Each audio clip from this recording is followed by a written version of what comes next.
আসসালামু আলাইকুম।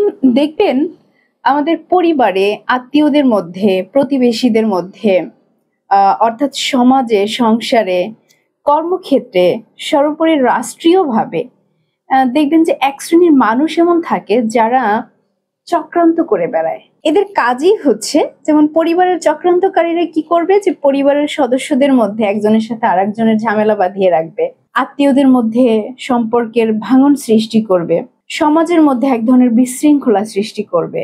রাষ্ট্রীয়ভাবে আমরা যেগুলো দেখতে পাচ্ছি যে সর্বোপরি সব স্তরের মানুষের ক্ষতি সাধন করবে। তারা এই কাজগুলো করে ভীষণ রকম আনন্দ পায়। আমি না একটা সময় ভাবতাম যে এই যে চক্রান্তকারী মানুষগুলো তারা চক্রান্ত করে, যেটাকে খুব আমাদের প্রচলিত একটি ভাষা আছে, গ্রামের ভাষা, সেটি হচ্ছে কুটনামি করে বেড়ায়। এই কুটনা টাইপের লোকগুলো যে আসলে কি লাভ হয় তাদের বা আদৌ তারা কতটুকু সফল হয়, আমার মাঝে মাঝে ভাবনা আসতো যে কেন মানুষগুলো এই ধরনের নিকৃষ্ট বা নোংরা কাজগুলো করে থাকে। আমি এই প্রশ্নের উত্তরটা খুঁজে পাইনি এতদিন, কিন্তু আজকে পবিত্র আল কোরআন পড়তে গিয়ে এর উত্তরটা খুঁজে পেলাম। তো কেন তারা কুটনামি করে এটা মহান আল্লাহ তাআলা পবিত্র আল কোরআনে ক্লিয়ারলি বলে দিয়েছেন।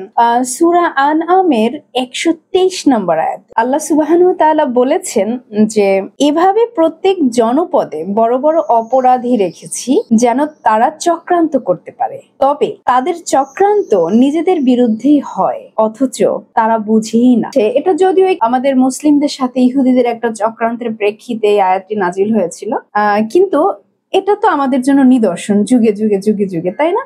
তার মানে ওই চক্রান্তকারীর বংশধররা আমাদের সমাজ সংসারে কিন্তু এখনো রয়ে গিয়েছে, অর্থাৎ তারা এই চক্রান্ত করবে। মানে আজকের পর থেকে আমি আর হয়তো কোনো চক্রান্তকারী দেখলে খুব একটা অবাক হব না, কারণ এটা তো পবিত্র কোরআনেই বলা আছে।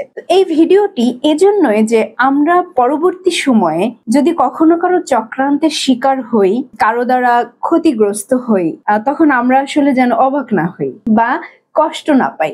এই আয়াতে কিন্তু মহান আল্লাহ তাআলা শেষের অংশে বলে দিয়েছেন যে তবে তাদের চক্রান্ত নিজেদের বিরুদ্ধেই হয় অথচ তারা বুঝেই না। এই যে কথাটি, এখানেই কিন্তু আমাদের পুরস্কার নিহিত রয়েছে। অনেক সময় দেখবেন আপনি অপরাধ করেননি, তারপরে আপনি অপরাধী হয়ে যাচ্ছেন। মোট কথা আপনি দোষ না করেও দোষী হয়ে যাবেন। তখন কিন্তু নিজের কাছে খুব আফসোস হয়, কষ্ট লাগে, খারাপ লাগে যে আমি তো এই কাজটি করিনি, তাহলে আমাকে কেন অপরাধী বলা হচ্ছে? আমি তো এই দোষটি করিনি, কেন আমাকে দোষী বলা হচ্ছে? এবং তখন এক ধরনের আত্মচিৎকার আসে আমাদের মধ্যে, আমরা ভীষণ রকম কষ্ট পাই, ছটফট করতে থাকি, নিজেকে নির্ভুল বা নির্দোষ প্রমাণ করার জন্য আমরা মরিয়া হয়ে যাই।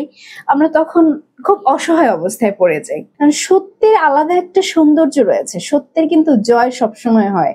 হয়তো আজকে আপনাকে কেউ একজন অন্য কোনোভাবে কলঙ্কিত করলো, অন্য কোনোভাবে দোষী করলো, সেই সত্যটা সামনে আসার জন্য একটু সময় প্রয়োজন হবে, কিন্তু সত্য কিন্তু সামনে চলে আসবেই আসবে ইনশাআল্লাহ। প্রচলিত একটু প্রবাদ আছে যে অন্যের জন্য কুয়া কাটলে সেই কুয়ায় নিজেকেই পড়ে মরতে হয়। এই কথার সত্যতা কিন্তু মহান আল্লাহ তাআলা এই আয়াতের শেষ অংশে বলে দিয়েছেন। যিনি চক্রান্তকারী সে ওই চক্রান্তটা তার বিরুদ্ধেই হয়ে যায়, কারণ একটা সময় যখন সত্যটা সামনে চলে আসে যে আপনাকে খারাপ প্রমাণ করার জন্য সে চক্রান্ত করেছিল, একটা সময় সেই মানুষটিই কিন্তু খারাপ হয়ে যায়। যে আপনাকে কলঙ্কিত করার জন্য আপনার চরিত্রে দাগ বসিয়েছিল, একটা সময় সেইটা গিয়ে তার গায়ের উপরই পড়ে।